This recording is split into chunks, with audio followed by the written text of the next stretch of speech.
পাপ হতে পারে, ভুল হতে পারে, অন্যায় হতে পারে। ওই অন্যায়ের উপর অটল থেকো না, আমার কাছে ফিরে আসো। কাম টু ইউর লর্ড, তোমার রবের দরবারে ফিরে আসো। ক্ষমার মতো ক্ষমা চাও, ক্ষমার মতো ক্ষমা চাইলে আমি সব ক্ষমা করে দেব। সুবহানাল্লাহ পড়েন। রব্বুল আলামিন বলেন, ইয়া আইয়ুহাল্লাযীনা আমানু তুবু ইলাল্লাহি তাওবাতান নাসুহা। ও বিশ্বাসীরা, ভুল করেছো, অন্যায় করেছো, পাপ করেছো, জুলুম করেছো, আমার কাছে ফিরে আসো, ক্ষমা চাও। ক্ষমার মতো ক্ষমা চাইলে সব গুনাহ মাফ করে দিতে পারে কে? পাপ নাই, গুনাহ করি নাই, এরকম কেউ আছি? কথা বলেন। কত পাপ করছি কোনো হিসাব আছে? পৃথিবীর কেউ না জানলেও জানে কে? আল্লাহ ডেকে বলে, গোলাম আমি হলাম গাফিরুয যামব কাবিলুত তাওব। আমার কাজ হলো ক্ষমা করা, আমার কাজ হলো তওবা কবুল করা। শয়তানের কাজ হলো ওয়াসওয়াসা দেওয়া, আমাদেরকে ভুল পথে নিয়ে যাওয়া। আর আমাদের কাজ হলো ভুল করে ফেলা, আল্লাহর কাজ হলো ভুলগুলো মাফ করে দেয়া। আল্লাহ ডেকে বলে, গোলাম তোরা যদি ভুল না করতি, তোরা যদি পাপ না করতি, তোরা যদি অন্যায় না করতি, তোদেরকে ধ্বংস করে দিয়ে এমন একটা জাতি আমি এই দুনিয়ার বুকে তৈরি করতাম, যারা সকালবেলা ভুল করে দুপুরে মাফ চাইতো, দুপুরে ভুল করে রাত্রে মাফ চাইতো, আজকে ভুল করে আগামীকাল মাফ চাইতো। আর আমি আল্লাহ গুনাহগুলো তাদের সব ক্ষমা করে দিতাম। ক্ষমা করে দিতে আল্লাহর বড্ড ভালো লাগে। বান্দা আল্লাহর কাছে বারবার চাক, চোখের পানি ছাড়ুক, এটা আল্লাহ পছন্দ করে। চোখের পানির যে কত পাওয়ার আপনি কল্পনাই করতে পারবেন না। অনুশোচনার চোখের পানি চোখ বেয়ে নাকের ডগা পেয়ে জমিনে পড়ার আগেই আল্লাহ এই বান্দারে মাফ করে দেয়। বিশ্বনবী ডেকে বলে, ও আমার উম্মতেরা শোনো, আল্লাহর কাছে দুনিয়ার মানুষদের দুই ফোঁটা পানি সবচেয়ে প্রিয়। এক হলো জিহাদের ময়দানে রক্তের ফোঁটা, দুই হলো অনুতপ্ত বান্দার চোখের পানির ফোঁটা। কত ভুল আপনি করেছেন, কত অন্যায় আপনি করেছেন, কত পাপ আপনার হয়েছে, কত মিথ্যা আপনি বলেছেন, কয় ওয়াক্ত নামাজ ছেড়েছেন, কয় লাখ টাকা ঘুষ খেয়েছেন, কত যৌতুক আপনি খেয়েছেন, কত মিথ্যা আপনি বলেছেন। আপনার পাপ যত বড় হোক, যত বিশাল হোক, যত বেশি হোক, আল্লাহর দয়ার পরিসীমা তার চাইতেও বড়। আপনার পাপ, আপনার অন্যায়, আপনার জুলুমগুলো যদি হয় খালের পানির সমান, বিলের পানির সমান, আল্লাহর দয়া সাগরের পানির সমান। আপনার পাপ যদি হয় সাগরের পানির সমান, আল্লাহর দয়া মহাসাগরের পানির সমান। আপনার পাপ আর অন্যায় যদি হয় পাহাড়ের সমান, আল্লাহর দয়া আকাশের সমান। আপনার পাপ যদি হয় আকাশের সমান, আল্লাহর দয়া আরশের সমান। এজন্য আল্লাহ বললেন, ইয়া আইয়ুহাল্লাযীনা আমানু তুবু ইলাল্লাহি তাওবাতান নাসুহা। ও আমার গোলাম, তুই তোর নিজেরে যত বেশি ভালোবাসিস, তার চেয়েও আমি তোরে বেশি ভালোবাসি। তোর বাবা মা তোরে যত বেশি ভালোবাসে, তার চেয়েও আমাদেরকে বেশি ভালোবাসে কে?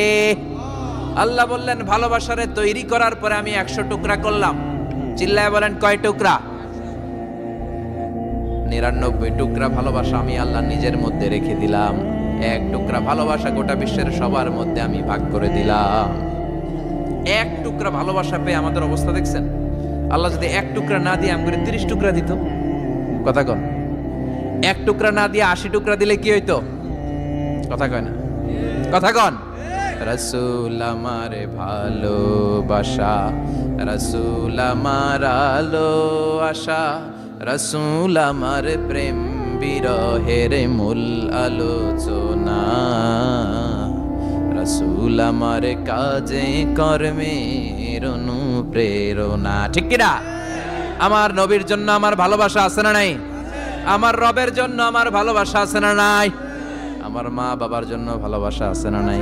সবার জন্য সবার ভালোবাসা আছে না নাই? আমগো দিবস লাগবো কেন? আজকেও তো আমগো ভালোবাসা দিবস, কথা কন। যদি এখন দিবস না, রজনী, আজকে তো আমাদের চান্দোলাতে ভালোবাসা রজনী, কথা কন। প্রতি মুহূর্তে আমাদের ভালোবাসা, এজন্য আমাদের ডেট পালন করা লাগে না। আমরা সব সময় সবারই ভালোবাসি। চিল্লায় বলেন ঠিক কিনা? এজন্য আল্লাহ ডেকে বললেন, গোলাম আমি যে তোদের কত ভালোবাসি তোর ধারণা নাই। চোখের পানি ছাড়, গুনার কথা স্মরণ কর, তওবা কর। তওবার মতো তওবা করলে সব গুনাহ মাফ করে দিতে পারে কে? বিশ্বনবী বলে, আমার কোনো গুনাহ নাই, তারপরেও প্রতিদিন 70 বারেরও বেশি আমি তওবা করি। আল্লাহে ইন্নী আস্তাগফিরুল্লাহ ওয়া আতুবু ইলাইহি আকসার মিন 70 মাররা। Could you imagine that?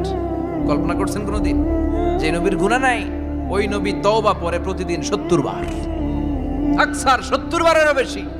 আমার পড়া দরকার কয়বার? আপনার পড়া দরকার কয়বার? বিশ্বনবী 70 বারের বেশি বলে আমাদের পড়া দরকার কয়বার? আর আমরা প্রতিদিন পড়ি কয়বার? কথা কন। আমাদের ভুল হবে, ভুল হতে সমস্যা নাই, ভুল হওয়াই মানুষের স্বভাব, কিন্তু ভুল হওয়ার পরে ভুলের উপর অটল থাকা যাবে না। শয়তান আর মানুষের মধ্যে এই মৌলিক পার্থক্য। শয়তান ভুল করে ভুলের উপরই আছে, ঠিক কি না? ক্ষমা চায় নাই, কিন্তু আমরা সকালে ভুল করলে দুপুরে মাপ চাই কার কাছে? 19 সালে ভুল করলে 20 সালে মাপ চাই কার কাছে? মৃত্যুর আগ পর্যন্ত আমরা ক্ষমা চাইলে ক্ষমা করে দিবে কে? সব সময় 24/7 তওবার দরজা খোলা, দুইটা সময় ছাড়া। ভালো করে মনে রাখবেন, মুখস্থ ঠোঁটস্থ যেন থাকে। দুইটার সময় তওবা কবুল হয় না, চিৎকার করে বলেন কয় সময়? এক হলো বাদাল গারগারা, গারগারানি যখন আসে, মালাকুল মাউত যখন চলে আসে, মালাকুল মাউতরে যখন দেখে ফেলবেন তখন তওবা কবুল হবে নাকি? কথা কন। ফেরাউনের নাম শুনছেন? ওরা যখন আল্লাহ লোহিত সাগরে ডুবাইয়া পানি খাওয়াইতে লাগলো, পানি খাইতে খাইতে পেটটা হয়েছে এত বড়, আর পানি খাইতে পারেন। এরপর হাত তুলে কয় আনা মিনাল মুসলিমিন। কোরআনের আয়াত, আনা মিনাল, হাত তুলে কয় আমি মুসলমান। ফেরাউন নাই বলে মুসলমান, আমরা যাবো কই? কথা কহ। ফেরাউন হাত তুলে কয় আনা মিনাল মুসলিমিন। আল্লাহ কয় টাইম ইজ আপ, দেরি করছস। অনেক সময় দিলাম, অনেক সুস্থ রেখেছি, ক্ষমতা দিয়েছি, দাপট দিয়েছি, তখন যদি ঘাটটা নত করে, মাথাটা নত করে একবার ক্ষমা চাইতি, ফেরাউন তোরেও ক্ষমা করে দিতাম। কিন্তু সময় শেষ হওয়ার পরে আমি মুসলমানদের অন্তর্ভুক্ত বললে কোনো লাভ হবে নাকি? আল্লাহ বলল সময় নাই, সময় শেষ। কারণ মুসা আলাইহিস সালামের চাচাতো ভাই অনেক দাওয়াত দিল, জাকাত দে। কারণকে জাকাত দিব না, এই সম্পদ আমি কামাইছি, আল্লাহ দেয় নাই। মুসা আলাইহিস সালাম বললেন তাহলে আযাবের অপেক্ষা কর। আযাব চলে আসলো। আল্লাহ বলেন মুসা সেফ জোনে যাও, সরো, এখনই আযাব। ফাখাসাফনা বিহি ওয়া বিদারিহিল আরদ, পুরো ফাইয়ুমের জমিনটার আল্লাহ কাঁপিয়ে দিলেন, আর কারুনকে সহ পুরো সম্পত্তি তার জামিনের ভিতরে দাবিয়ে দিলেন। হাঁটু পর্যন্ত কারুন দেবে যায়, ভাবছে উঠে যাবে। কোমর পর্যন্ত দেবে যায়, ভাবছে উঠে যাবে। গলা পর্যন্ত যখন দেবে যায় আর সুযোগ নাই। কয় মুসা আমার সব সম্পত্তি তোরে আর তোর আল্লাহরে দিয়ে দিলাম, আমারে বাঁচা, আমারে সব সম্পত্তি তোর আর তোর আল্লাহর, আমারে খালি বাঁচা, চাচা আপন প্রাণ। আল্লাহ বলে সময় শেষ। তার মানে বাদাল গারগারা তওবা কিন্তু আর কবুল হয়। এই হলো একটা। নাম্বার 2, বাদা তুলুই শামস মিন মাগরিবিহা, প্রতিদিন চাঁদোলাতে সূর্য কোন দিক দিয়ে ওঠে? কথা কয় না? পূর্ব দিকে। কিয়ামতের আগ দিয়ে সূর্য আর পূর্ব দিকে উঠবে না, পশ্চিম দিক থেকে উঠবে। যেদিন প্রভাতে পশ্চিম দিক থেকে সূর্য উঠবে, ওই দিন থেকে তওবার দরজাটারে বন্ধ করে দিবে কে? তার আগ মুহূর্ত পর্যন্ত জীবনে যত গুনাহ করেছি, অন্যায় করেছি, চোখের পানি ছেড়ে ক্ষমা চাইলে ক্ষমা করবে কে? শয়তান আল্লাহরে চ্যালেঞ্জ দিছে, আল্লাহ তুমি আমারে জাহান্নামে পাঠাবা, আমিও তোমার বান্দা করে লয়ে একসাথে জামাতে ঢুকমু। একা ঢুকবো না, একা যাব না, তোমার বান্দাদেরকে সবগুলারে জাহান্নামী বানায়া তারপরে ঢুকমু। তোমারে চ্যালেঞ্জ দিলাম, একটারও জান্নাতে ঢুকাইতে পারবা? আল্লাহকে তুই আমারে চ্যালেঞ্জ দিলি? আমি তো সব রাজার বড় রাজা, মহারাজা, আমারে চ্যালেঞ্জ দেশ, এত সাহস পাইলি কই? তুই আজীবন ওয়াসওয়াসা দিয়ে পাপ কাজ করাবি, একদিন তাফসীর মাহফিলে এসে আমার বান্দা ক্ষমা চাবে, আমি মাফ করে দেবো, তুই কি করবি? আজীবন অন্যায় করবে, আজীবন পাপ করবে, জুলুম করবে, একদিন চোখের পানি ছেড়ে আমার কাছে কান্নার মতো কান্না করলে আমি সব গুনাহ মাফ করে দেব। এজন্য আল্লাহ বললেন ইয়া আইয়ুহাল্লাযীনা আমানু তুবু ইলাল্লাহি তাওবাতান নাসুহা। ভুল করেছো, তওবা করো, মাফ করবে কে? সাইয়েদনা আদম আলাইহিস সালাম ভুল করলেন, দুনিয়ায় এসে শত শত বছর কাঁদলেন, কিন্তু ক্ষমা হয় না। আল্লাহরে বললেন আল্লাহ কি করলে ক্ষমা পাবো বলো? ফাতালাক্কা আদামু মির রাব্বিহি কালিমাতিন ফাতাবা আলাইহি। আল্লাহ বললেন ও আদম তোমারে কিছু কালেমা শিখাইয়া দেই, এই কালেমাগুলো দিয়ে আমার কাছে দোয়া করো, ক্ষমা করে দেব। আল্লাহ শিখাইয়া দিলেন ও আদম 2 হাত তুলে চোখের পানি ছেড়ে আমার কাছে পড়ো, রব্বানা, পড়েন রব্বানা যালামনা আনফুসানা ওয়া ইল্লাম তাগফির লানা ওয়া তারহামনা লানাকুনান্না মিনাল খাসিরিন। এটা শিখাই দিয়েছিল আল্লাহ। আল্লাহ আমি জুলুম করেছি, অন্যায় করেছি, ভুল করেছি, পাপ করেছি, তুমি যদি ক্ষমা না করো ক্ষমা করার কেউ নাই, ঠিক কি না? আমরাও পাপ করলে এই দোয়াটা পড়ার দরকার আছে না নাই? 5টা শর্ত সাপেক্ষে আমাদের তওবা কবুল করবে কে? তওবা কবুল হওয়ার কিছু শর্ত আছে 5টা। কয়টা? চিৎকার মেরে বলতে হবে, তওবা কবুল হওয়ার শর্ত কয়টা? 1 নম্বরে হচ্ছে আল ইকরা, acknowledgement. You have to give the acknowledgement that you are the greatest sinner on earth. আপনাকে ঘোষণা দিতে হবে যে আপনি পৃথিবীর সবচেয়ে বড় পাপী। 1 নম্বর শর্ত, আপনি বলেন যে আল্লাহ, আমার চেয়ে বড় পাপী নাই, আকাশের নিচে জমিনের উপরে আমি সবচেয়ে বড় পাপী, এমন কোনো পাপ নাই যেটা আমি করি নাই, ঠিক কিনা? 1 নম্বরে পাপের ঘোষণা দেন। 2 নম্বরে আন-নাদাম, নাদাম মানে repentance. You have to be repentant for what you have done. আপনাকে অনুতপ্ত হতে হবে, চোখের পানি ছাড়তে হবে। আল্লাহ, আমি লজ্জিত, আল্লাহ আমি নাদান, আমি পিশাচ, আমারে মাফ করে দাও। তার মানে স্বীকার গেলেন কি অন্যায় করেছেন। 2 নম্বরে আপনি অনুতপ্ত হলেন। 3 নম্বরে স্টপ, যেই পাপ করতেছিলেন ওইটা থামান। Stop what you have done, যেটা করতেছিলেন আগে থামান। আপনি সুদ খাইছেন, অনুশোচনা আসলো, মাফও চাইতেছেন, আবার সুদও খাইতেছেন, হবে? আপনি ঘুষ খেয়েছেন, তওবা শুরু করলেন, আবার ঘুষও খেয়ে যাচ্ছেন, হবে? থামেন, স্টপ। 3টা গেল। 4 number, to hate what you have done, ঘৃণা করতে হবে, যে পাপটা করেছেন মন থেকে ওই পাপটাকে ঘৃণা করতে হবে। 5 নাম্বার শর্ত হচ্ছে to determine that you never repeat this sin again in your life. আল্লাহর ওয়াদা দেন, কমিটমেন্ট দেন যে আল্লাহ, আমার জীবনে পারতপক্ষে এই পাপ জীবনেও করব না। চিৎকার করে বলেন ঠিক কিনা? তার মানে আপনি স্বীকার যান, তারপরে আপনি অনুতপ্ত হবেন, যে পাপ করেছেন থামিয়ে দিবেন, পাপটারে মন থেকে ঘৃণা করবেন, আর আল্লাহরে ওয়াদা দিবেন, আল্লাহ আর করব না। এই 5টা শর্তের আলোকে তওবা করলে জীবনের সব গুনাহ মাফ করে দিবে কে? এজন্য আল্লাহ বললেন, ইয়া আইয়ুহাল্লাযীনা আমানু তুবু ইলাল্লাহি তাওবাতান নাসুহা। তওবার মতো তওবা করো, সব গুনাহ মাফ করতে পারে কে? তওবা করবেন তো? রাজি আছেন? কবে করবেন? এই মুহূর্তে তওবা করলাম, এই মুহূর্তে আল্লাহর কাছে ক্ষমা চাই, আল্লাহ জীবনের সব গুনাহ মাফ করে দাও। আমাদের দেশে তওবা করার জন্য হুজুর লাগে, কথা কন? পিসা হুজুর, বড় হুজুর, ছোট হুজুর, হাফেজ সাহেব লাগে না? হাফেজ সাহেব, ইমাম সাহেব, এদের ছাড়া নাকি তওবা হয় না। না, এটা ভুয়া কথা। আপনি অনুতপ্ত হন, আপনি চোখের পানি ছাড়েন, আপনি আপনার রবরে বলেন, ক্ষমা করে দিবে কে? ইমাম সাহেব আসতে হবে শর্ত না, পীর সাহেব হুজুর এসে হুজুরের হাতে হাত রেখে তওবা পড়তে হবে শর্ত না। আপনার রবরে ডেকে চোখের পানি ছেড়ে ক্ষমা চান, ক্ষমা করবে কে? আর প্রতিদিন শতবার পড়তে থাকবেন আস্তাগফিরুল্লাহ। আওয়াজ করে সবাই পড়েন আস্তাগফিরুল্লাহ, আরো জোরে পড়েন আস্তাগফিরুল্লাহ। বিশ্বনবী বলেন, মান লাজিমাল ইস্তিগফার জাআলাল্লাহু লাহু মিন কুল্লি দিকিন মাখরাজা। সব সময় ইস্তেগফারের সাথে যে লেগে থাকবে, রব্বুল আলামিন তারে 5টা জিনিস দিবে। কয়টা? কথা কন, আরো জোরে সবাই বলেন, কয়টা? নাম্বার 1, জাআলাল্লাহু লাহু মিন কুল্লি দিকিন মাখরাজা। বিপদে পড়লে বিপদ থেকে উদ্ধার করবে কে? আমাদের তো কোনো বিপদ নাই না? আছে কত বিপদ, হ্যাঁ? রাস্তাঘাটে দুর্ঘটনা হতে পারে, যে কোনো সময় ভূমিকম্পে পড়তে পারি, বজ্রপাত পড়তে পারে না, ঠেড়া পয়রা মানুষ নাই, আছে না নাই? এই বিপদ আপদ থেকে আপনারা রক্ষা করবে কে? যদি আপনি ইস্তেগফারের সাথে আঠার মতো লেগে থাকেন। কিসের সাথে? কথা বলেন। ইস্তেগফারের সাথে লেগে থাকতে পারলে 1 নাম্বার হচ্ছে বিপদে পড়লে আপনারে মুক্ত করে দিবে কে? 2 নাম্বার, ওয়া মিন কুল্লি হাম্মিন ফারাজা। যে কোনো ধরনের টেনশন, হাইপার টেনশন থেকে বাঁচায় দিবে কে? আমাদের তো টেনশন মেনশন নাই না? আছে? লাইফ নিয়ে টেনশন, বাঁচার টেনশন, মরার টেনশন, ক্যারিয়ারের টেনশন, রাস্তাঘাটে যানজট, এটার টেনশন, পুলিশের দৌড়ানি, র্যাবের দৌড়ানি, বাড়ির ভাড়া, গ্যাস বিল, বিদ্যুৎ বিল, ছেলে মেয়েদের লেখাপড়া, কত টেনশন। এই সব টেনশন থেকে আপনারে মুক্ত করে দিবে কে? 3 নম্বরে, ওয়ারযুকহু মিন হাইসু লা ইয়াহতাসিব। এমন জায়গা থেকে আল্লাহ আপনার রিজিকের ব্যবস্থা করবে আপনি কল্পনাই করতে পারবেন না। সুবহানাল্লাহ পড়েন। 4 নম্বরে, সবসময় ইস্তেগফার যদি পড়া হয়, আল্লাহর কোনো আযাব ওই বান্দার উপরে আসে না। ওমা কানাল্লাহু মুআযযিবাহুম ওয়া হুম ইস্তাগফিরুন।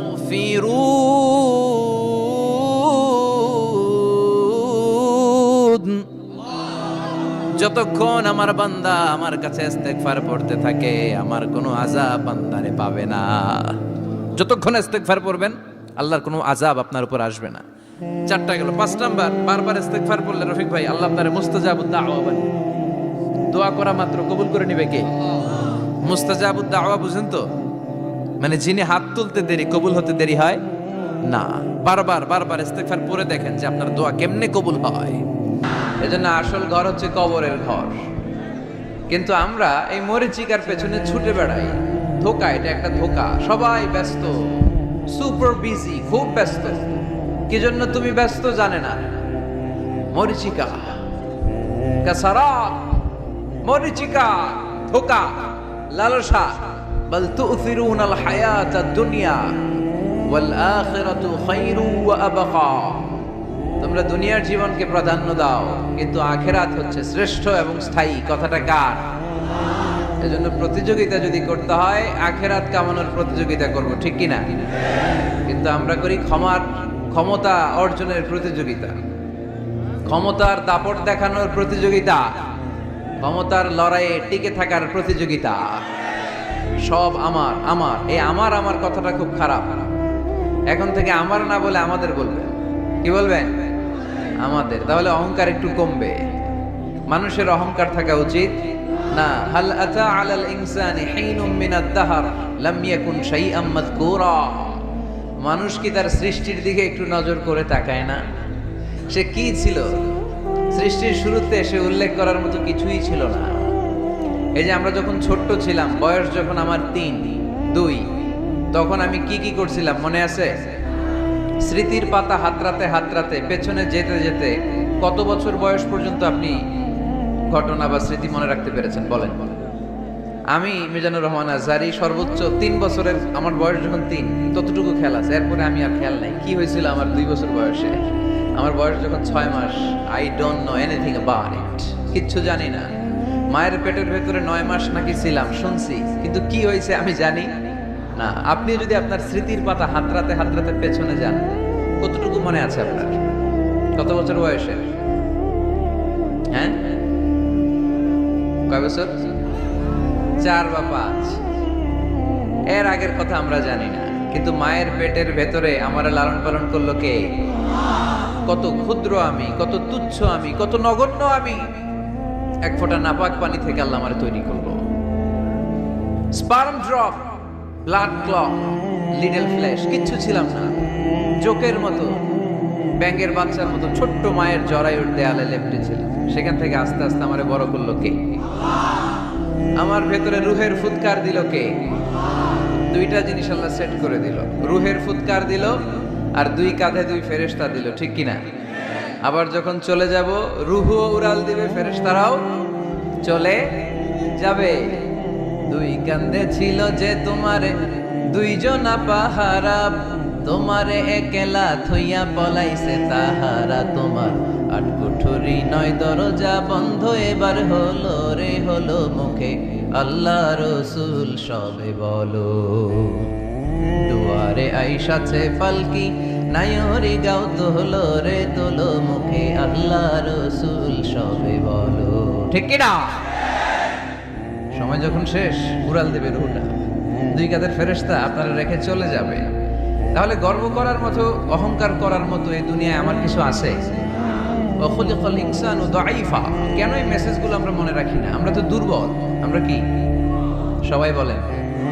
পিছনের ওনারা অনেক সবল, এজন্য দুর্বল বলতে লজ্জা পাচ্ছে। আমরা কি শুধু কি দুর্বল? দুর্বলের ঘরের দুর্বল। আমি দুর্বল, আমার বাবা দুর্বল, আমার দাদা দুর্বল, আমার 14 গোষ্ঠী দুর্বল। এজন্য আমরা দুর্বলের ঘরের। এই মাহফিলের পেছন থেকে কেউ যদি বলে হুজুর সাপ, কি বলছে? আসলে সাপ নাই, খালি কইছে সাপ। এরপরে মুজাহিদদেরকে আর খুঁজে পাওয়া যাবে না, সব দৌড়। সাপ বাদ দেন, বাবা ব্যাং চেনেন না? নারায়ণগঞ্জে নাই না? বাবা ব্যাং কি করে? লাফায় না? সাপ না, সাপ তো অনেক ভয়ঙ্কর। বাবা ব্যাং, 2টা বাবা ব্যাং এদিকে, 2টা এদিকে, আর বাকি 2টা এদিকে। 6টা বাবা ব্যাং যদি ছেড়ে দেয় কি হবে? ব্যাং লাফাবেন, আপনি লাফাবেন? ব্যাং আর কি লাফ দিবে, তার চেয়ে বড় লাফ দিবেন আপনি, ঠিক কিনা? তো এই তো আমাদের ক্ষমতা। ভূমিকম্প আসলে শব্দ, বাড়ির মালিক। ভূমিকম্প আসলে নারায়ণগঞ্জের শুধু ভাড়াটিয়ারা বাড়ি থইয়া দেয় দৌড়, বাড়িওয়ালারা দৌড়ায় না।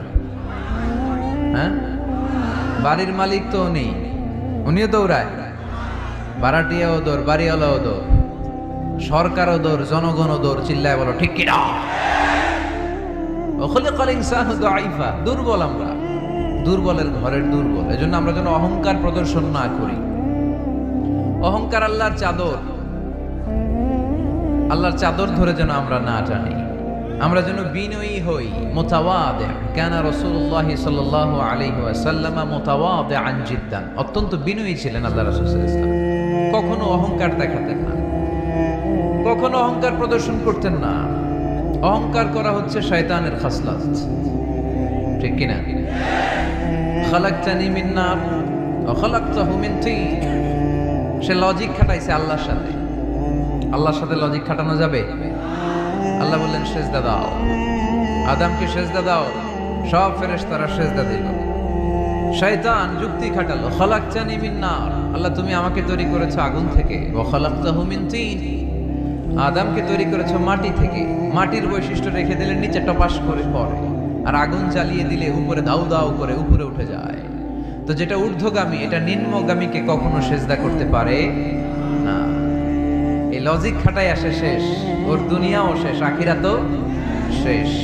আল্লাহর আদেশের ক্ষেত্রে কোনো লজিক নাই। সামি'না ওয়া আতা'না, শুনলাম মানলাম। আল্লাহ আদেশ করেছে, এই আদেশের উপরই থাকতে হবে। বরকত আছে না নাই? এজন্য আমরা যেন অহংকারী না হই, আমরা যেন বিনয়ী হতে পারি। আল্লাহ তুমি তৌফিক দান করো। আজকের মাহফিলটাকে আল্লাহ তুমি নাজাতের ওয়াসিলা বানাও।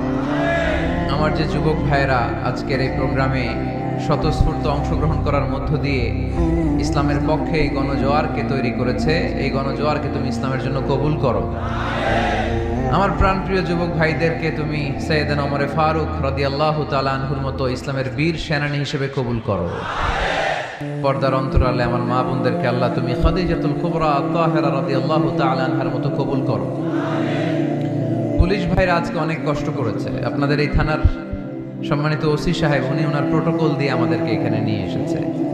আপনাদের এই এলাকার সম্মানিত চেয়ারম্যান সাহেব সারাটা দিন অনেক কষ্ট করে এই প্রোগ্রামকে এনশিওর করেছে। বিশেষ করে আপনাদের অত্র এই আসনের সম্মানিত এমপি মহোদয় সেলিম ওসমান সাহেব, উনিও খুব খোঁজ খবর নিয়েছে এই প্রোগ্রামের ব্যাপারে। সর্বোপরি আমরা আল্লাহর কাছে শুকরিয়া জানাই যে আল্লাহ তাআলা আজকে আমাদেরকে সুস্থভাবে এই প্রোগ্রামে আসার সুযোগ করে দিয়েছে। এরকম প্রোগ্রাম, কোরআনের মাহফিল বন্ধ হোক, এটা কি আমরা চাই? কোরআনের কথা চলবে, এটা আমরা চাই কি চাই না? সেজন্য যদি ত্যাগ স্বীকার করা লাগে, দরকার আছে না নাই? ময়দানে যদি থাকতে হয়, রাজি আছে না নাই? আল্লাহ তুমি তৌফিক দান করো।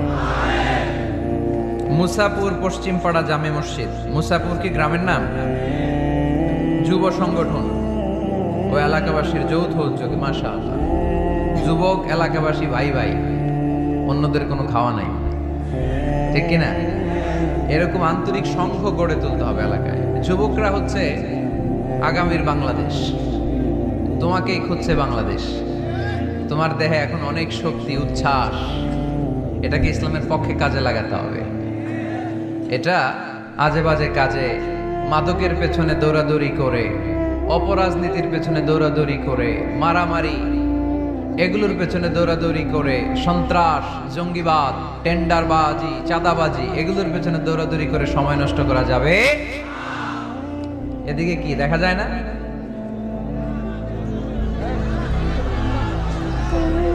স্টেজের এই পাশে যারা আছেন একটু চাপেন, সামান্য চাপলেই ওনারা দেখতে চায়, দেখতে চায়। বাস বাস বাস, একটু চাপতে হবে বোধহয় আপনাদের। মাশাআল্লাহ মাশাআল্লাহ, বসো বসো বসো, ঠিক আছে। নারায়ণগঞ্জের ছেলেরা অনেক ভদ্র। অন্যান্য জেলায় আমার আধা ঘন্টা লাগে থামাইতে, এই দিকে দেখে না, ওইদিকে মানুষের স্রোত, ধাক্কা ধাক্কি, এইদিকে জায়গা হয় না, বিশাল প্যান্ডেল, 1 লক্ষ লোক বসতে পারে, জায়গা করছে, এরপরও জায়গা হয় না। সর্বোচ্চ চেষ্টা করেছে কমিটি, আমি জানি তাদের সর্বোচ্চটা দিয়ে চেষ্টা করেছে। আসার পরে তারা আবেগ আপ্লুত হয়ে গিয়েছে। খায় নাই নাকি, সারাদিন খায় নাই, অনেক কষ্ট করেছে আমি জানি। এই জন্য আপনারা সহযোগিতা করবেন। নারায়ণগঞ্জের ছেলেরা অনেক ভদ্র। গতকাল আমার এলাকায় মাতো এলেই আমি ঠিক করতে পারি নাই, আধা ঘন্টা সময় নিছে। এদিকে কয় হুজুর দেখি না, আপনি আসেন। ওদিকে গেছি, কয় এদিকেও আসতে হবে। ওরা এদিকে যে এদের সাথে দেখা করলাম, সব শেষে আধা ঘন্টা 35 মিনিট পরে এরা ঠান্ডা হয়েছে। তারপরে লোকের ধাক্কা থাকি। এই গণজোয়ার এগুলো কোরআনের বিজয়ের একটা সাক্ষী, বিজয়ের একটা সাইন, ঠিক কিনা? এই বিজয়কে কি কেউ ঠেকায় রাখতে পারবে? দুনিয়ার কোনো লাভের জন্য আমরা আসছি? একজনকে খুশি করার জন্য এসেছি, তিনি কে? এই বিজয়ের জন্য যদি সর্বোচ্চ স্যাক্রিফাইসের নাজরানা পেশ করতে হয়, আমরা রাজি আছি না নাই? কারা কারা রাজি? দুহাত উঁচু করে আল্লাহর দেখায়।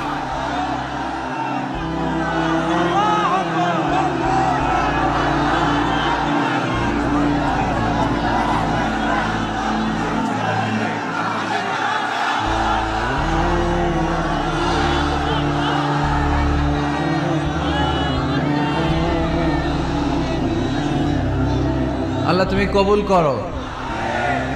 এই যে যুবক ছেলেগুলো খেলার মাঠে যায় না, এখন আড্ডাবাজিতে যায় না, টেন্ডারবাজিতে যায় না, চাঁদাবাজিতে যায় না, উল্টাপাল্টা কোনো কাজে যায় না। এরা যাত্রা পালায় এখন আর যায় না, এরা গানের কনসার্টে যায় না, এরা কোরআনের প্রেমে পাগল হয়ে এসেছে, ঠিক কিনা? কোনো বিরিয়ানির প্যাকেট আছে নাকি আজকে? তাইলে গণজোয়ার এটা কোরআনের পক্ষে না বিপক্ষে? আমরা কোরআনের পক্ষে থাকতে চাই কি চাই না? আল্লাহ তুমি আমাদেরকে কবুল করো। কোরআনের প্রতি ভালোবাসাকে ইসলামের বিজয়ের জন্য তুমি কবুল করে নাও। এজন্য যুবক যারা আছো, তোমরা আগামীর বাংলাদেশ। তুমি বাংলাদেশ, তুমি বাংলাদেশ। 10 বছর 20 বছর এমন ভাবে আমরা বাংলাদেশের জন্য কাজ করব যাতে গোটা বিশ্ব বাংলাদেশের নাম শুনলে এটা একটা সমৃদ্ধ দেশ, সুখী দেশ, একটা মডেল কান্ট্রি, এই হিসেবে যেন বাংলাদেশকে এক্সাম্পল দিতে পারে, ঠিক কিনা? সেজন্য তোমাদেরকে কাজ করতে হবে খুব বেশি। অলসতা করা যাবে? কাজে কোনো লজ্জা নেই, লজ্জা হচ্ছে অলসতায়। Never underestimate any job. কোনো চাকরি, কোনো ব্যবসাকে ছোট চোখে দেখবে না, whether it small or big. ছোট চাকরি হোক, ছোট ব্যবসা হোক, আমরা করব। আমরা স্বাবলম্বী হতে চাই, নিজের পায়ে দাঁড়াতে চাই, আমরা আত্মমর্যাদা সম্পন্ন মুসলিম হতে চাই, ঠিক কিনা? কেইছে এখানে লোকজন অনেক বেশি হয়ে গেছে, দাঁড়ানোর জায়গা নাই। প্রতি রাতের ঘটনা। প্রিয় ভাইয়েরা, কি হয়েছে? কি হয়েছে? প্রজেক্টর আছে, প্রজেক্টর আছে। এই সাউন্ড বক্স এখন নামাইতে গেলে অনেক সময় লাগবে। একটু দেখো, একটু দেখো। ক্যামেরাওয়ালা ভাইদের প্রতি একটু এহসান করো। এখানে যদি 1 লক্ষ লোক হয়, কালকে 20 লক্ষ লোক এই কথাগুলো শুনবে। এই নারায়ণগঞ্জের যুবক ভাইদের উসিলায় কোটি মানুষ কোরআনের পথে আসুক, আমরা চাই কি চাই না? আমরা কোরআনের জন্য সব করতে পারি, সব বিলিয়ে দিতে পারি। আজকের এই 1 ঘন্টার কষ্ট আমাদের কাছে কোনো কষ্টই না, তাই না? মাশাআল্লাহ, মাশাআল্লাহ, এই তো চমৎকার। বেশি নাড়াচাড়া করো না, বেশি নাড়াচাড়া করা যাবে না। আস্তে করে রেখে চুপ করে বসে যাও, চুপ করে বসে যাও। এই তো ছেলেপেলেরা অনেক ভদ্র, ঠিক আছে, আওয়াজ হবে না। জায়গা না পেলে দাঁড়িয়ে শোনো। বলছিলাম যুবকরা হচ্ছে আগামীর বাংলাদেশ। কাজকে ছোট করা যাবে না। যে কোনো কাজ পেলেই করা শুরু করতে হবে। নতুন চাকরি পেলে, নতুন ব্যবসা পেলে এরপরে ধরবা, কিন্তু বাবুগিরি দেখিয়ে অলসতা করে বসে থাকা যাবে? কাজ ছোট হোক বা বড় হোক, বরকত দেয় কে? সুন্দরভাবে করলে প্রত্যেকটা কাজে বরকত আছে না নাই? যে কোনো কাজ করো না ভাই, যে কোনো কাজ করো, তা যেন হয় সবার চেয়ে সবচেয়ে সুন্দর। যে কোনো কাজ করো না ভাই, যে কোনো কাজ করো, তা যেন হয় সবার চেয়ে সবচেয়ে সুন্দর। হোক না সেটা পড়া লেখা, রঙের ভাষায় ছবি আঁকা, হোক না সেটা পড়া লেখা। রঙের ভাষায় ছবি আঁকা, হোক না সেটা সামান্য কাজ কিংবা মহত্তর, তা যেন হয় সবার চেয়ে সবচেয়ে সুন্দর। যে কোনো কাজ করো না ভাই, যে কোনো কাজ করো, তা যেন হয় সবার চেয়ে সবচেয়ে সুন্দর। ঠিক কিনা? যেটাই করি না কেন কাজ যেন সুন্দর হয়, কাজটা যেন এক্সাম্পল স্থাপন করার মতো হয়। তাহলে ওই কাজে বরকত দিবে কে? মাইক অপারেটর কে? আরেকটু স্ট্রং করতে হবে, আরেকটু স্ট্রং করো। ঠিক আছে, আমি বলছি, আল্লাহ রাসূল সাল্লাল্লাহু আলাইহি ওয়াসাল্লাম যখন তোমাদের মতো যুবক, তিনি কি অলস ছিলেন? মা বাআসাল্লাহু নাবিয়ান ইল্লা রাআল গানাম। এই পৃথিবীতে এমন কোন নবী ছিল না যে নবীরা ছাগল চড়ায় নাই। সুবহানাল্লাহ বলবা না? ছাগল চড়িয়েছেন আমার প্রিয় নবী মুহাম্মদ সাল্লাল্লাহু আলাইহি ওয়াসাল্লাম। মরুভূমিতে তিনি ছাগল চড়াতেন অল্প কিছু পারিশ্রমিকের বিনিময়ে। সাহাবারা বললেন, ইয়া রাসূলুল্লাহ, সব নবী ছাগল চড়িয়েছে বুঝলাম, আপনিও? আল্লাহ রাসূল বললেন, হ্যাঁ আমিও কুনতু আরআহা আলা কারারিতি আহলি মক্কা। মক্কাবাসীদের দেয়া অল্প কিছু পারিশ্রমিকের বিনিময়ে মক্কা শহরে আমি নিজেও ছাগল চড়িয়েছি। কাজকে ডিফারেন্সিয়েট করে নাই, ছোট বড় না, কাজ যেটা পাও করতে হবে। কাজ করে খাওয়ার মধ্যে কোনো লজ্জা নেই, আছে শুধু সম্মান। ঠিক কিনা? সাউন্ড তো আরো খারাপ হয়ে গেল মনে হয়। এরকম কেন? একটা স্ট্রং এবং clean, strong and clean sound দাও। আসো আসো, ঠিক করো। তো এই জন্য যুবক যারা আছো, তোমরা আগামীর বাংলাদেশ। আল্লাহ রাসূল সাল্লাল্লাহু আলাইহি ওয়াসাল্লাম যুবক বয়সে একটা সংগঠন করেছিলেন, নাম হচ্ছে কি নাম? আরবিতে এটাকে বলে হালাফুল ফুদুল। হালাফ মানে শপথ, ফুদুল মানে ভালো কাজ, ভালো কাজের শপথ। আমরা কি পারি না অলিতে গলিতে এরকম হিলফুল ফুজুলের মতো ইসলামী ক্লাব গড়ে তোলা? পারবো না আমরা? এগুলোর উদ্যোগে আজকে যেরকম যুব সংগঠন ও এলাকাবাসীর যৌথ উদ্যোগে প্রোগ্রাম, এরকম সুন্দর সুন্দর প্রোগ্রাম করতে হবে। শুধু আউটডোর না, এখন থেকে ইনডোর প্রোগ্রাম করার দরকার আছে না নাই?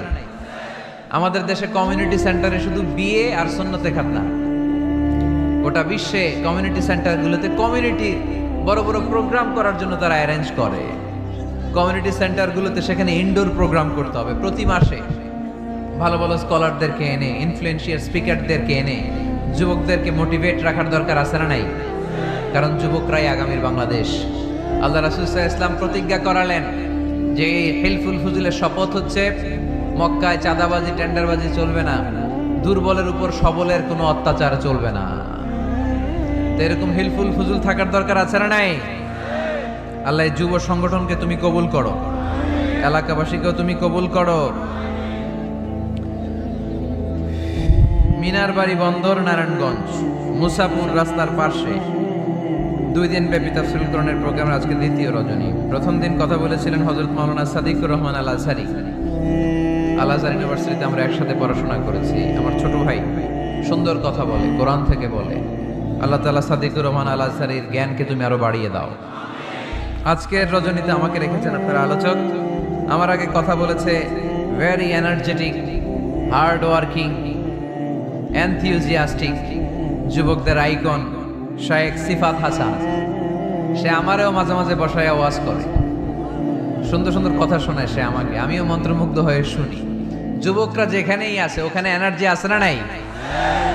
যুবকদের থেকে কথা শুনতে হবে, কারণ যুবকদের মধ্যে আছে অনেক শক্তি। এই শক্তিকে আমরা পজিটিভ ওয়েতে দিন কষ্ট করছে, এখনো যোগাযোগ মেনটেন করে যাচ্ছে। এরকম নেতা আমাদের থানাগুলোতে থাকুক, আমরা চাই কি চাই না? যারা কোরআনের মাহফিল বন্ধ করে না, অ্যারেঞ্জ করে দেয়, আয়োজন করে দেয়, সারাদিন গাদার মতো খাটুনি খেটে কোরআনের মাহফিলে রাত্রেবেলা নিজে উপস্থিত থেকে সার্থক করে দেয়। আমরা এই ধরনের নেতাদেরকে চাই যারা সবসময় কোরআনের পক্ষে থাকবে, ঠিক কিনা? আল্লাহ পাক অত্র এলাকার চেয়ারম্যান মহোদয়কে তুমি কোরআনের জন্য কবুল করো। আরো অনেক বিশেষ অতিথি এই প্রোগ্রামে উপস্থিত হয়েছেন। সম্মানিত অনেক অতিথিবৃন্দদের নাম এখানে আছে যারা এই প্রোগ্রামের জন্য কষ্ট করেছে। আমরা সবার জন্য দোয়া করি, আল্লাহ তুমি সবাইকে কবুল করো। আসুন আমরা আর সময় নষ্ট না করে সরাসরি মহাবিশ্বের মহাবিশ্বয় মহাগ্রন্থ আল কোরআনুল কারীম থেকে কথা শুনি। আমি আমার খুতবার শুরুতে আপনাদের খেদমতে সূরাতু আল মুমিনুনের প্রথম আয়াত তেলাওয়াত করেছি। এই সূরায় আল্লাহ তাআলা মুমিনদের 7টি গুণের কথা বলেছেন, যে গুণগুলো একজন মুমিন হিসেবে আমাদের জীবনে থাকা দরকার আছে। এই 7টি গুণ আজকে আমরা জেনে যাব মানার উদ্দেশ্যে, ঠিক কি না? ওয়াজ কি শুধু শোনার জন্য শোনা? শুনতে চাইলে তো ইউটিউবেও শোনা যায় না? ইউটিউবে ওয়াজ শোনেন না আপনারা? আমার ওয়াজ শুনছেন? কারা কারা দেখি? মাশাআল্লাহ, আমরা হাত নামাই প্রত্যেক দিন। হ্যাঁ, মাশাআল্লাহ মাশাআল্লাহ মাশাআল্লাহ। আল্লাহ তুমি কবুল করো। এই ইউটিউবটারে আমরা ভালো কাজে লাগাবো। গান শোনা ছেড়ে দিছো? মাশাআল্লাহ, আল্লাহ তুমি কবুল করো। এটা অনেক ভালো কথা যে আমরা আজে বাজে কাজে আর সময় নষ্ট করি না। ইন্টারনেট ইউজ করলেও এটা কোরআনের কাজেই লাগাই, ঠিক কি না? তো ওয়াজ কিন্তু ইউটিউবেও শোনা যায়, কিন্তু এখানে আমরা এসেছি একটা স্পিরিট নিয়ে যাব। সরাসরি কথা শোনার আর বলার মধ্যে একটা তাসির প্রভাব আছে না নাই? তো এই জন্য বিশ্বাসীদের যে 7টা গুণাবলী আজকে এগুলো আমরা জেনে যাব, যাতে করে আমরা মানতে পারি, পালন করতে পারি, ঠিক কিনা? সূরাটার নাম হচ্ছে সূরাতুল মুমিনুন। সূরার নাম কি?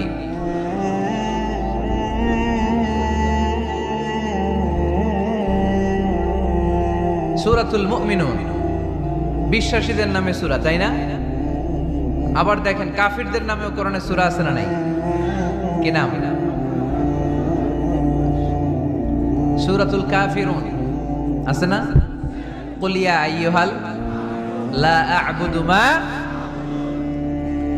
তাহলে আমরা হলাম বিশ্বাসী। আমরা কি? আমাদের নামে একটা সূরা দিল কে? খুশি লাগে না? ভাল লাগে না অনেক? আমাদের নামে আল্লাহ কোরআনে সূরা দিয়েছেন। আবার আমাদের বিরোধী যারা কাফির, তাদের নামে আল্লাহ সূরা দিলেন। আরেকটা শ্রেণী আছে, মুমিনও না কাফিরও না, মাঝামাঝি। কি নাম? মুনাফিক। তাদের নামে সূরা আছে না নাই? সূরাতুল মুনাফিকুন। এরা বড্ড ভয়ঙ্কর। মুনাফিকের চেয়ে কাফের ভালো, মুনাফিকের চেয়ে হিন্দু ভালো, মুনাফিকের চেয়ে খ্রিস্টান ভালো। কারণ কেউ যদি কাফের হয়, আমরা জানি ও কাফের, ও ইসলামের শত্রু, এটা জানি, ওর ব্যাপারে সচেতন। কিন্তু মুনাফিক, সে বলে মুসলিম কিন্তু ভিতরে ভিতরে মুনাফিক। ঝামেলা আছে না নাই? ভিতরে এক বাইরে আরেক, তার নাম মুনাফিক। ভিতরে এক বাইরে আরেক, তার নাম ডবল স্ট্যান্ডার্ড মেনটেন করে। দুমুখ সাপ, এদিকেও আছে ওদিকেও আছে, এদিকেও যায় ওদিকেও যায়, এদিকেও নাই ওদিকেও নাই, নেহি এদার নেহি ওদার, দারমিয়ান মে সাদার বাদার। আছে না? উপর দিয়ে ফিটফাট, ভিতর দিয়ে সদরঘাট। উপর মে পাক সাফ, আন্দার মে খালাত মালাত। উপরে অনেক পাক সাফ, ভিতরে ঝামেলা। এরা মুনাফিক। যেদিকে বৃষ্টি এদিকে ছাতা ধরে, যখন যার কাছে টাকা পয়সা আছে তারে তেল মারে। আছে না নাই? আমরা মুনাফিক হতে চাই? আমরা মুমিন হতে চাই কি চাই না? মুমিন হয় কখন? যখন তার বিশ্বাস থাকে, ঠিক কি না? আল্লাহ বিশ্বাস, আখিরাতে বিশ্বাস। এই বিশ্বাসটা কিন্তু অনেক দামি। টাকা দিয়ে বিশ্বাস কেনা যায়? আমরা আল্লাহর উপর বিশ্বাস রাখি, আখিরাতে বিশ্বাস রাখি, নবী রাসূলদের উপর বিশ্বাস রাখি, তাই আমরা মুমিন। বিশ্বাসটা অনেক দামি। ঈমান যার মধ্যে থাকে সে হচ্ছে মুমিন। আমল পড়ে, আগে ঈমান। আগে কি? ঈমান হচ্ছে সংখ্যা, আমল হচ্ছে শূন্য। এখন ঈমান নাই, আপনার আছে শুধু আমল। শূন্য বসাতে বসাতে বসাতে বসাতে নারায়ণগঞ্জ থেকে ঢাকা, এটার কোনো দাম আছে? 2000 শূন্য আপনি পাইছেন। 2000 ফলাফল কি? শূন্য। কারণ ঈমান নাই, সংখ্যা নাই। এবার আপনার ঈমান আছে, পেলেন একটা সংখ্যা 1, তারপর আমল করতে শুরু করলেন, পেলেন শূন্য। যাকাত দিলেন, পেলেন শূন্য। হজ করলেন, পেলেন শূন্য। দাম আছে না নাই?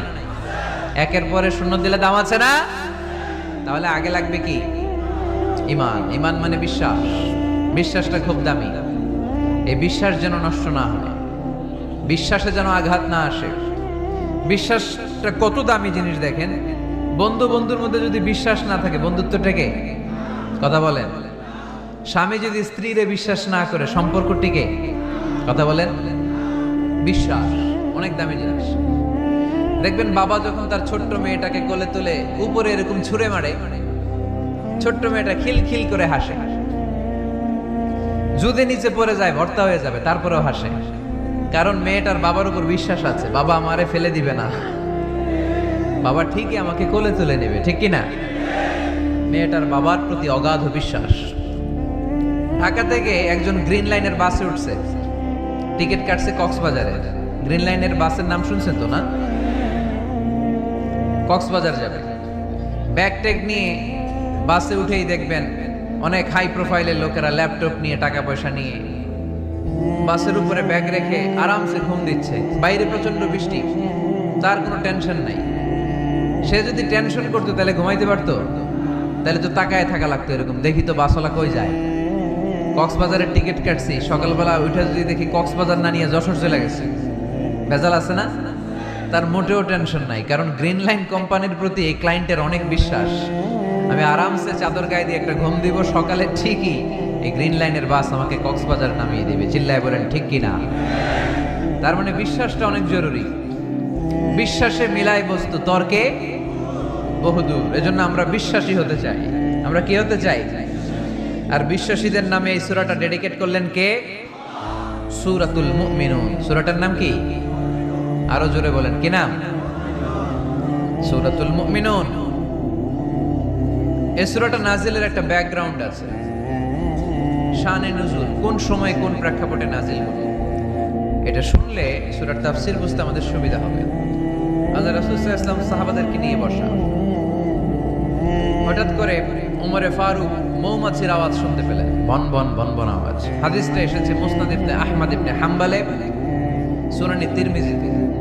বন বন মৌমাছির যখন আওয়াজ, ওমরে ফারুক মৌমাছি খুঁজতে আরম্ভ করলেন, কিন্তু কোনো মৌমাছি উনি খুঁজে পান না।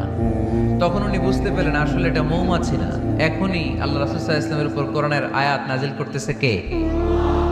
অনেকগুলো পদ্ধতিতে আল্লাহ রাসূল সাল্লাল্লাহু আলাইহি ওয়াসাল্লামের কাছে কোরআন এসেছে।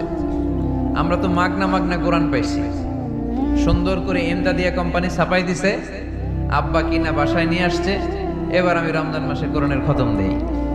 আহা, আল্লাহ রাসূল সাল্লাল্লাহু আলাইহি ওয়াসাল্লাম কি এত সহজে কোরআন পেয়েছে? অনেক কষ্ট করে তিনি কোরআন রিসিভ করতেন।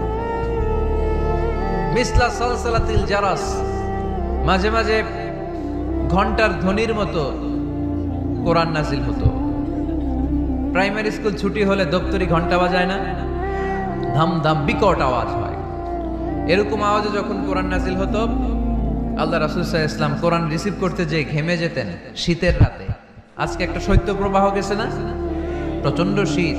দুপুরবেলা আমার প্রোগ্রাম ছিল কিশোরগঞ্জের, কি নাম, পাকুন্দিয়া।